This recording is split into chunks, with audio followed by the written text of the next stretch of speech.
now. Number 5 is AnkerMake M5 3D printer. The AnkerMake M5 3D printer is one of the ultimate powerhouses in 3D printing.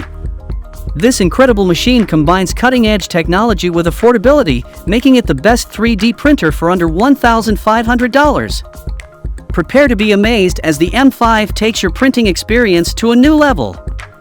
With its PowerBoost 2.0, this beast achieves mind-blowing speeds, doubling your printing velocity without compromising quality. And the precision? Oh, it's a marvel! Thanks to the ultra-direct extruder and the sleek die-cast aluminum alloy structure, the M5 delivers impeccable 0.1 mm detail, capturing every intricate design with finesse. But wait, there's more!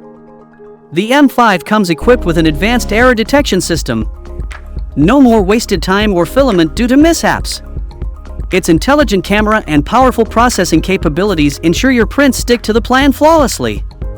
The integrated die-cast aluminum alloy structure and clever Z-axis design make printing smoother. The increased weight and improved center of gravity guarantee stability during turbo acceleration while reducing installation errors and enhancing printer accuracy. So if you like this 3D printer, then check out the link in the description box to purchase it right now. That's all from us in today's video. We hope you enjoyed this overview of the best 3D printer for under $1,500. If you want to purchase any of these best 3D printers, then check out the link provided in the description box to get them right now. And if you like this video, please don't forget to hit the like button and subscribe to our Sublimation Focus channel for more awesome upcoming videos linked to printers.